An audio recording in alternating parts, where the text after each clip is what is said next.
Hi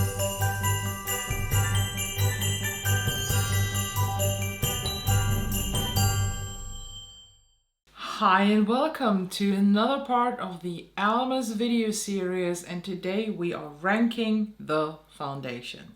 If you don't know what the Ellamas series is, I will be uploading one video every single day throughout the whole December. That means you get 31 full long content videos that I am kind of pre-producing, kind of filming on the go. So we have a good mix, but all of them will be targeted towards like either Christmas themes or end of year themes. And of course, what do we do as beauty content creators at the end of the year? We are ranking our shit.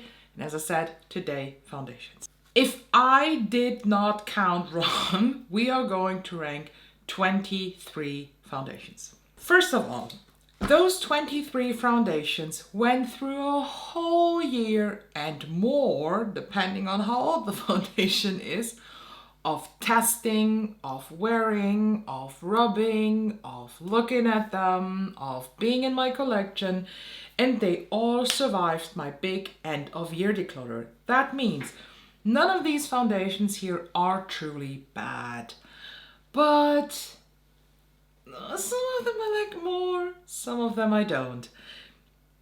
It's more like if I had to choose between this and that foundation, I would rather use this, but if I don't have this, I would use that foundation too because it's good.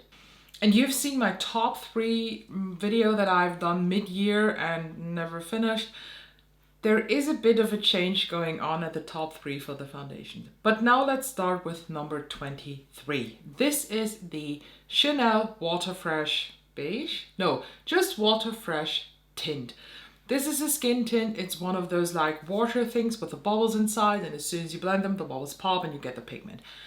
I like this, but for whatever reason, this is not as good as described. So the reason why this is in the last place is my personal expectation for the foundation were so fucking high because of the reviews, and when I tried it for the very first time, it was more like here. It is still a good tint, but it's not what I expected. Number 22 is actually one that everybody loves.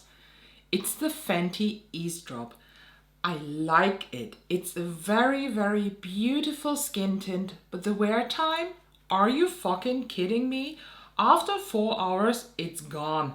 So this is just a skin tint that I like to wear on those days where I want to go somewhere that I don't want to go without makeup, that I still want to have something put on, maybe a light eye look or something like that. Still full shebang, but I don't care about the wear time, so I'm fine with it rubbing off after 2.5 hours. Still nice, but the wear time is a joke.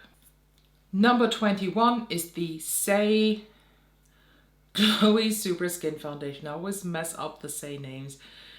I like this. It is a beautiful glowing foundation. The shade throws me off, and I think that's the reason why this is ranked so low, because this is straight up yellow when I hold it towards my face, and when I apply it, it's straight yellow, but as soon as I start blending, it kind of adjusts a bit to my skin tone, so it is nice.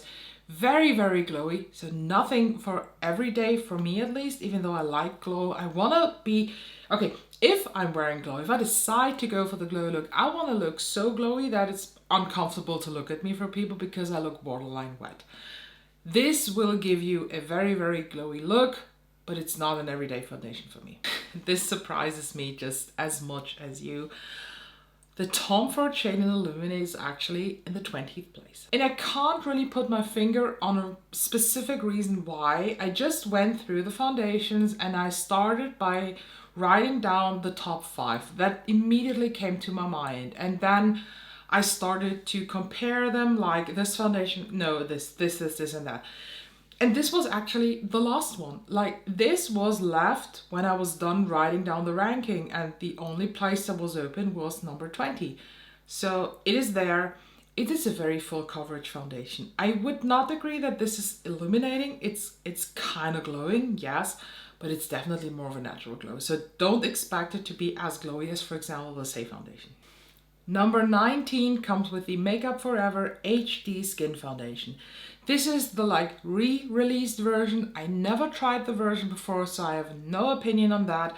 but I like this. I really do enjoy this. My only and the biggest problem that I have with this is that it does not work with certain brushes. What is it in here? It then looks streaky, it kind of patches around, and it has nothing to do with the primer, it has something to do with the brush. And I've seen in so many reviews that this is best applied by hand, but no way I'm applying foundation with my hand. Who am I, Mary the Shitberry? The fuck not. Number 18 is the Ilia Super Serum Skin Tint, and there is one particular reason why in the terms of skin tints this is not number one, and it's the smell. This smells like old hay. The reason for this smell is actually that this is like Ilia in general, the brand is super natural. That means they do not add fragrance, and the smell that you have here is from the zinc that's inside for the SPF. I'm pretty sure there is some kind of fragrance that you can put in here that is still natural, that does not have to be chemical or like artificial, because it's all chemical, but artificial. It is a big no-go. Like, this is so off-throwing. I hate it so much. But the skin tint itself is so beautiful that this deserves to be in this place. But I like other skin tints equally like this, but I like them better because they don't have this bad scent. For example, in number 17, the Rose Ink Serum. And do you see, this is the same texture as the Chanel Water Fresh, but this is much, much better than Chanel Water Fresh. I have used quite a lot of this, like surprisingly a lot when it comes to skin tints, and I am very, very happy with this. My biggest tip with skin tints that come in this, like, I don't know, water, and then you have the pigment bubbles, either apply it first to your hand, to the back of your hand, or if you have, apply it to a mixing plate. Then take your finger and swirl it around to make those bubbles pop. Because if you apply this directly to the face and then start blending, you might end up with a very streaky look because it does not mix well. To be honest, this probably will apply best with hands, but as I just said, I'm not Mary the Shitberry. I will not apply my foundation with hands. Happy for all those people who can do this. I can't. I would throw up. No, thank you. I don't want to put on makeup with my fingers when I have this, I don't know, like this army here of beautiful tools in front of me. Number 16 is probably one of the most expensive foundations that I own, but still not the most expensive. The Clayo Radiant Fluid Foundation Natural. This is such a banging foundation. It kind of hurts that it is placed so low in the numbers, but as I said, when I compared them with all the others, this kind of got ranked like lower and lower. But I think number 16 is a good place for that. It's a beautiful foundation. I love to wear this. It has SPF, so if this is something that bothers you, do not buy this. And what I really like about this foundation here, where the pump is usually, it's like empty and you pump it out and then it's squirting out. If you did not use the foundation for quite a while, then you have like this dried up snake of foundation sticking in here. But here in this Clay Depot one, you have a tiny roller ball inside that keeps it, I don't know.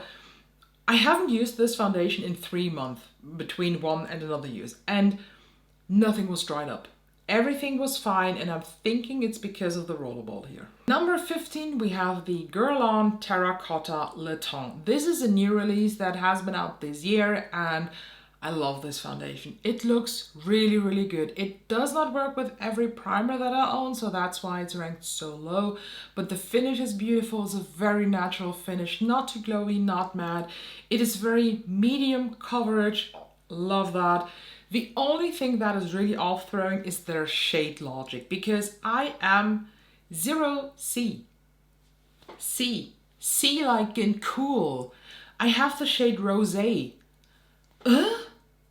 But 0W, the warm one, looks like pink. So either they messed it up, kind of, or their shade system is something that nobody understands. One of the biggest surprises of this year is number 13, the Very Valentino Foundation. I bought because I wanted to try Valentino makeup, and I thought, let's buy the foundation, and they're like glow primer. This foundation is really awesome, and I would have ranked this higher if it was not for the shade. I wear LN2 and this is so fucking yellow. I mean, it kind of works. I can blend it out. I can make it work, but it still is very, very yellow. LN1 on the other side, I think was too pink. That's why I cannot wear this. So I have to live with LN2. I wish this would have a more neutral undertone, then this would have ranked much, much higher. Number 13, Number 13, the little brother of the shade in Illuminate. This is the Tom Ford Traceless Soft Matte Foundation. This is the matching foundation to the primer, and they also have a Traceless Soft Matte Concealer. If you've seen my primer ranking, the Traceless Soft Matte Primer is the best primer that I ever used, while the foundation is somewhere in the middle. It is a very good foundation. The only thing I hate is this distribution system, just as I hate it with the primer because it's just dumb. This actually says that it's matte, but it's not dry matte. It's a nice natural matte, so I really, really enjoy it. Number 12, one of the best skin tints I ever tried. The Summer Fridays Sheer Skin Tint is absolutely beautiful. I just very recently wore it with a like full glam look. You cannot even tell that this is a skin tint, but it feels like a skin tint. This is nearly top 10, nearly top 10. Also nearly top 10 is the number 11, very obvious. The Shiseido Revitaliscence Skin Glow. This is nice, this is glowy, it's not too glowy, it's coverage but not full coverage, but not too low coverage. The shade is a bit too light for me. I'm wearing 110 Alabaster, but I can make it work with bronzer and stuff, so very, very good one. We're now entering top 10 and we're starting with Chanel No. 1 foundation. I think this came out last year, and last year I would have ranked this at number 1, but when it came out, I'm not too sure, last year, this year, whatever. This is one of the best foundations ever, I have to say. I ranked this at number 10 because the others are just that much better. Like, we're talking very close ties now at this point. This is beautiful. It's very full coverage in my opinion. If you don't blend it out enough, it can look a bit cakey. A friend of mine tried it and she did not like it at all. She had oily skin. I have normal skin. So if you have oily skin, maybe this is not for you, but I don't know if you can tell, if you can see this little thing here. This is how much I used of this. I mean, it's not a lot for some people, but for me, with 23 foundations and more in my collections at a certain point, this is a lot of use. Number 9 is not new at all. This is the Este Lauder Futures Hydra Rescue. I bought this out of a whim. I have no idea why, because people were raving about this. This is thin, this is glowy, this is beautiful. I wear the shade 1 and 0 Porcelain. Nearly a perfect shade match. What I hate about this is the packaging. I hate these, I don't know, like the Charlotte Tilbury Beautiful Skin Foundation packagings. Ugh, hate them. In general, beautiful foundation with an amazing coverage. Like, I was not expecting that from a hydrating foundation. Number 8, very new, the Hourglass Skin Tint. While I decluttered the Hourglass Ambient Soft Lighting Foundation, I had to keep this one because this is so beautiful. I was so surprised on how much I love the skin tint. I wear the shade 3. This is not skin tinty. Let me tell you this. It feels skin tinty, but it isn't skin tinty. It has more coverage than you thought. You can sheer it out, don't get me wrong. But when you apply it with a brush and smooth it out a bit with a sponge, you don't even have to smooth it out. It leaves the most beautiful finish on your skin, as if you just applied foundation. No, not foundation, skincare. But a little bit better, and on the 7th place is actually the Denessa Maric Skin Tint. I don't know what it is. It's like a tiny bit that I like this one better. I'm actually wearing today this Denessa Maric Skin Tint. I really enjoyed, and I don't know if you can see, but this is not a skin tint too. This is very, very coverage heavy. But the thing is, it feels like a tint. It is not heavy like a foundation. It does not feel like one. It feels more like a moisturizer. Stays on both. This and Hourglass have an amazing staying power. And here I wear shade 1, which is a tiny bit too yellow, but I can make it work. The comeback of the year, MAC Studio Radiant Serum Powered Foundation outplayed my Studio Fix foundation that I had in my collection for over 10 years. Constantly, no matter how much I was into makeup or not, this is better. This is the most beautiful MAC foundation I have ever tried in my life, and I tried them all from MAC, I think. This is it. It is radiant, yes, but not glittery radiant or wet radiant. It is like beautiful face radiant. The shade NC10 is my perfect match. I have nothing bad to say about this. Top 5. Now it's getting hard. I cannot tell you exactly why I place these like that. I think besides number 1, I can mix up the places 5 to 2 with each other, and I would still be happy with that ranking. But I had to make the decisions. So number 5 is the Haus Labs Triclone Skin Tag Foundation. I enjoy this. This is a beautiful foundation. This is full coverage, I would say. Yes. I think this is a full coverage foundation without being like a butter frosting on your face. This is lightweight, it blends super easy, it lasts all motherfucking day on your face and longer, and to be honest, in combination with the matching concealer, looks like an Instagram filter on your face, but with the tiniest bit of pores still visible when you have bigger pores, like I do. Beautiful foundation. Very expensive though, in my opinion. I think it sells for like €55. And the Haus Labs foundation brush that you can buy with this, chef's kiss. Who would have thought? I mean, you're probably now, hey Ella, you raved about the Prada makeup. Where is the Prada foundation? Number 4. Who would have thought this? Who had it on the agenda that Prada makeup is good? I mean, who even expected Prada to come out with a makeup? First of all, this bottle is shit. Let me just tell you this, because you can buy these separate in a beautiful glass bottle, and then you have this ugly plastic bitch that you have to put the bottle in. Other than that, the component now put together is really beautiful. I absolutely love this foundation. This is the shade LN5 that I'm wearing, and to be honest, here in the bottle, it looks like this will never ever match me. And whatever is in these foundations, it's like skin adapting. I have no idea. This matches my skin as soon as I put it on my face.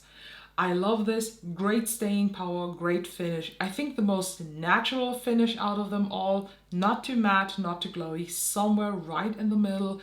Great staying power if I haven't mentioned it yet. And the thing why I placed this on the 4th place and not on the 3rd or 2nd, the price a bit, because you have to pay like $10 more just to get this ugly plastic container, but you could save money when you buy only this.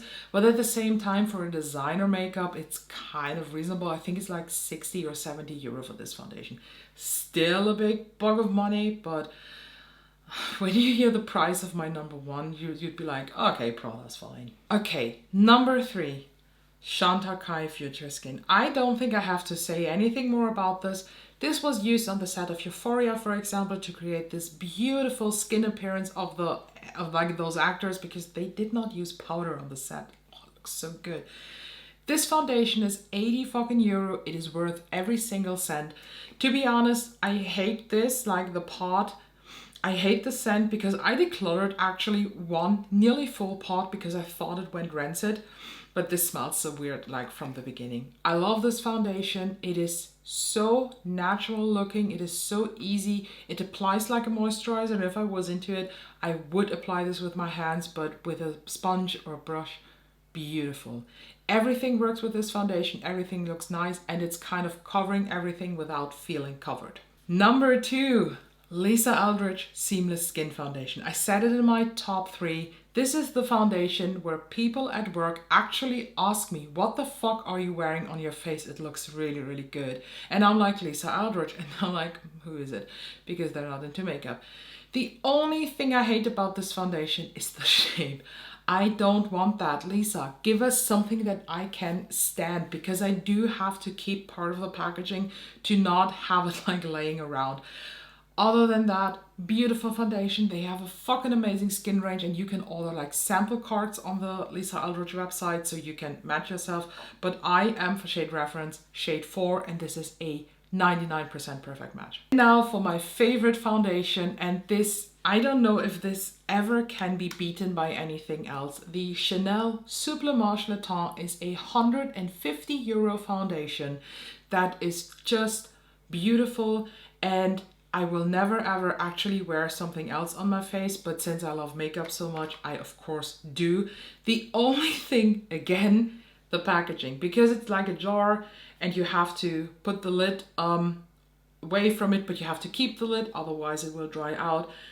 The texture is a bit stiffer than Shanta Kai, and it goes on a bit different than Shanta Kai, but in general it has a very similar finish.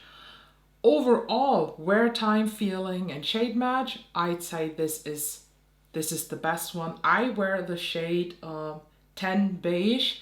It's not a perfect shade match, but it's a very good one, and since this blends out so nice, I can wear it. What is your favorite foundation of 2023? Let me know down below. Don't forget to check out the info box, because you will maybe follow me on Instagram or TikTok and see all the fun links that I already have and the like affiliates. Maybe you want to buy stuff, maybe not, I don't care. Please make sure you subscribe so you see the other rankings and the rest of the Ellamas series, and I hope I can see you in the next one.